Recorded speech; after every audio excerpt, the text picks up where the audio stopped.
မင်္ဂလာပါဗျာဒီနေ့မှာတော့ကျွန်တော်က sensitive ဖြစ်တဲ့ topic တစ်ခုဖြစ်တဲ့ COC account တွေဘာဖြစ်လို့ဈေးတွေပေါ်လာတာလဲဆိုတာကိုရှင်းပြပေးပါခြင်းနဲ့ကျွန်တော်ဟိုတလောတုန်းကကျတော့ Cash Royale community ထဲမှာတွားပြီးတော့ဒီ post ဖတ်နေတော့ account တစ်ခုတွေ့တယ်ပေါ့သူကကျတော့အဲ့ဒီ account ကိုဈေးတွေတော်တော်ပေါ်ပေါ်နဲ့ရောင်းထားတယ်ပေါ့ဥပမာ Down 16ကို3ကျော်လောက်တသိန်းခွဲလောက်နဲ့ရောင်းထားတယ်အမှန်ဆိုလို့ရှိရင်ဒီတသိန်းခွဲလောက်အစား6သိန်းလောက်ကြာတဲ့ account ရောင်းနေတာဖြစ်ပါတယ်ဒီလို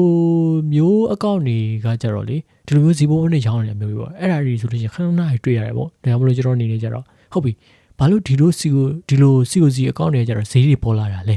ဘာလို့ပေါ်လာလဲဆိုတော့ဒီနေ့မှာပြောရခြင်းနဲ့အဓိကတော့၃ခုကြောင့်ပေါ့အဓိကကြတော့ပထမတစ်ခုကကြတော့ player အသစ်တွေအတွက်ဂိမ်းရလွယ်လာကြောင်းဒုတိယတစ်ခုကကြတော့ goal bus တွေကြောင့်တတိယတစ်ခုကကြတော့ special decoration တွေကြောင့်အဲ့လိုကြောင့်ပဲဖြစ်ပါတယ်ဗျကျွန်တော်ကကြတော့ဒီနေ့မှာတော့ဘာတွေဖြစ်ပါတယ်ဆိုတော့ကိုရှင်းသွားပြပါဖြစ်ပါတယ်ဒီနေ့မှာဘုရားဆိုပြောချင်တာကကြတော့ကျွန်တော်အနေနဲ့ဒါတွေကိုနားလည်ပေးနိုင်တယ်လို့ပဲပြောချင်တယ်ကျွန်တော်အနေနဲ့ကြတော့လေကျွန်တော်ကိုယ်တိုင်ကလည်း Town Hall 15ကို mass round လုပ်နေတာစူးစမ်းနေတာဖြစ်တဲ့အတွက်ကြောင့်မလို့ player တွေဘက်ကနေကြည့်လို့ရှိရင်တော့အချိန်တွေပေးပြီးဆော့ရတာဖြစ်တဲ့အတွက်အချိန်တွေကုန်တယ်ပေါ့နောက်ပြလို့ရှိရင်ငွေလဲကုန်တာတယ်နောက်ပြလို့ရှိရင်စိတ်ပိုင်းဆိုင်ရာတွေလည်းပြေပနာပြီးတော့ဆော့ထားတဲ့ကိမျိုးဖြစ်တဲ့အတွက်ကြောင့်မလို့ဈေးကောင်းချခြင်းတယ်ပေါ့ဒါမျိုးတွေဆိုနားလည်ပေးနိုင်တယ်ဆိုတော့ရှင်းပြောပြခြင်းတယ်ဟုတ်ပြီပထမတစ်ခုစားရအောင်အခုနောက်ပိုင်းကျတော့လေCOC ကကျတော့ player အသစ်တွေအတွက် level L လောက်တော့ပေါ့ max လုပ်ဖို့အတွက်လွယ်လာပြီပေါ့ဖြစ်ရတဲ့အကြောင်းရင်းကြောင့်လေတောင်းဟောအသစ်တွေထွက်တဲ့ခါကျလို့ရှိရင်အစားအဝေးတွေပေါ့ device တွေပဲဖြစ်ဖြစ် storage တွေပဲဖြစ်ဖြစ်အဲ့လိုတွေဆိုလို့ရှိရင်စောက်ရတဲ့အချိန်တွေဆိုလို့ရှိရင် short လိုက်တယ်ပေါ့ဘာလို့ဥပမာပေးရမလဲဆိုလို့ရှိရင်ထားတော့တောင်း10ကနေပြီးတော့တောင်း11ကို max လုပ်ဖို့အတွက်ဆိုလို့ရှိရင်3လလောက်ကုန်တယ်ပဲထားတော့အဲ့အချိန်မှာတောင်းတွေထွက်လာပြီဆိုလို့ရှိရင်တောင်းတွေထွက်လာပြီဆိုတာနဲ့ကိုတောင်းဟော10ကနေတောင်းဟော17ကိုအဲ့လို max လုပ်ဖို့ဆိုလို့ရှိရင်တစ်လောက်ပဲကြာအောင်လို့ super sale ဆိုတဲ့ game company ကကျတော့ short လိုက်တယ်ပေါ့ဒါတစ်ချက်ပေါ့နောက်ပြကြလို့ရှိရင်လေအဲ့လို training လုပ်တဲ့ဟာတွေဆိုလို့ရှိရင်လေအချိန်နေဆိုလို့ရှိရင် short လိုက်တာပေါ့short လိုက်တယ်ဆိုတော့ရှိဖို့မရှိတော့ပေါ့ကျတို့အရင်တော့ဆိုလို့ရှိရင်လေအဲ့လို army တခု train ဖို့ဆိုလို့ရှိရင်အရင်ဆုံးမျိုးဝတောင်ရင်တက်ရတယ်ပေါ့နောက်ပြကြလို့ရှိရင်10ပိုင်းလဲ6ရတယ်အဲ့ပြီးတော့မှနေ့ကိုတဝက်လောက်ဆောင်ပြီးတော့မှပဲကျွန်တော်တို့လိုချင်တဲ့ army ဆိုတာကကျတော့ train မျိုးရတယ်ပေါ့ခုနောက်ပိုင်းက army တွေကကျတော့ train ကြဘလို့တော့ရှက်ရှင်းတန်းပြီးတော့ဒီထုတ်လို့ရနေပြီပေါ့ဒါတစ်ချက်ပေါ့နောက်ကျတော့ရွှေတွေအလီစာတွေတက်အလီစာတွေဆိုလို့ရှိရင်လည်းအရင်တော့တပူပြီးတော့ခြာရရလွယ်တာပေါ့ဖြစ်ရတဲ့အကြောင်းရကျတော့ database တွေကြောင့်ဖြစ်ပါတယ် database တွေဆိုတာကကျတော့မစော့တော့တဲ့ active မဖြစ်တော့တဲ့ player တွေရဲ့ account တွေပေါ့အဲ့ဒီ account တွေမှာဆိုလို့ရှိရင်ရွှေတွေအလီစာတွေတက်အလီစာတွေအများကြီးရှိနေတတ်တယ်ပေါ့အဲ့လို account တွေအများကြီးရှိနေတဲ့အတွက်ကြောင့်မို့လို့ resource တွေကလည်းရရတယ်လွယ်တယ်ပေါ့နောက်ပြီးကျတော့ rejoin session ဆိုတာလည်းရှိသေးတယ်ပေါ့ဆိုတော့ကျတော့လက်စားစိတ်လို့ရတယ်ကိုရက်1000ယူပါလို့ရှိရင်ယူရတဲ့1000ကိုပြန်တိုက်ပြီးယူလို့ရတယ်ဆိုတာမျိုးပေါ့နောက်ပြီးကျတော့ hammer gen ဆိုတဲ့ event တစ်ခုလည်းရှိသေးတယ်ပေါ့ hammer gen ဆိုတဲ့ event ကကျတော့ကုန်မဲ့အချိန်ရဲ့တစ်ဝက်နောက်ပြီးကျလို့ရှိရင်ကုန်တဲ့ကုန်ကြစည်ရဲ့တစ်ဝက်ကို short ပေးတာမျိုးပေါ့တချို့ player တွေကကျတော့ဒီ hammer gen event ကြားလို့ရှိရင် climate တွေသုံးပြီးတော့ research potion တွေ beta potion တွေသုံးကြတယ်ပေါ့ဆိုတော့ကျတော့တချို့လူတွေကကျတော့ hammer gen မှာပဲနင်းငန်နေဆိုကြတယ်ပေါ့ဒါကြောင့်မို့လို့ match fit တဲ့ player တွေများလာတဲ့အတွက်ကြောင့်မို့လို့ match fit တဲ့ base တွေဆိုလို့ရှိရင်တိတ်ပြီးတော့တမိုးတွေမထားကြတော့ဖြစ်ပါတယ်နောက်ပြီးကျတော့ goal pass တွေပေါ့ goal pass တွေကကျတော့ကုန်မဲ့ဈေးကိုလည်းချော်ပေးတယ်နောက်ပြီးကျလို့ရှိရင်ကြာမဲ့ချိန်ကိုလည်းချော်ပေးတယ်ပေါ့ဒါကြောင့်မို့လို့ goal pass တွေကိုဝယ်ကြရပေါ့ဒီလိုအချိန်မှာကြာလို့ရှိရင်ပြောမှဈေးကတစ်ခုရှိတာကျတော့ goal pass တွေကကျတော့ဈေးမကြီးလောက်ဘူးလားဆိုလို့ရှိရင် goal pass တွေကကျမြန်မာနိုင်ငံမှာဈေးကြီးရဗျဘာလို့လဲဆိုတော့မြန်မာနိုင်ငံရဲ့ငွေကြေးဖောင်းဖောင်းမှုတွေကြောင့် goal pass ကအချိန်တွေချော်ပေးတာမဟုတ်ဗျgoal pass ကကျတော့လေ roll နေလည်းပေးသေးတယ်နောက်ပြီးကျလို့ရှိရင်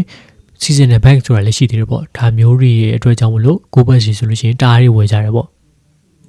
့ဒါကြောင့်မလို့နိုင်ငံခြားမှာနေတဲ့လူတွေကကျတော့ goal pass တွေဝယ်ပြီးတော့မြင့်ဖို့တွေလွယ်သွားတယ်ပေါ့ mass လုပ်ဖို့တွေလွယ်သွားတယ်ပေါ့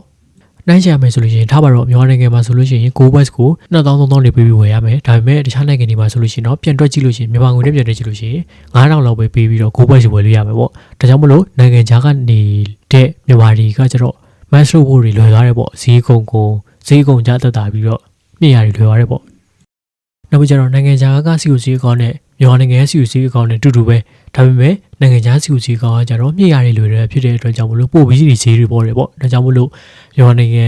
ကဈေးကြီးတဲ့အကောင့်တွေဝယ်မဲ့စားနိုင်ငံခြားဈေးပေါ်တဲ့အကောင့်တွေဆိုသွားဝယ်တယ်ပေါ့ဒါကြောင့်မို့လို့လေမြန်မာနိုင်ငံကဈေးတွေဆိုလို့ရှိရင်ဒါကကျတော့ဈေးနေပြီးဝယ်မှပဲရမှာပဲဆိုပြီးတော့ဒီတွက်ကြတယ်ရှိတယ်ပေါ့နောက်ပြီးကျတော့တချို့အကောင့်တွေကကျတော့အဟက်ကန်နာရတဲ့အကောင့်တွေများတယ်ပေါ့နောက်ပြီးကျတော့အဟက်ကန်နာရတဲ့အကောင့်နဲ့ ဟိုတကယ်ပလီယာတွေ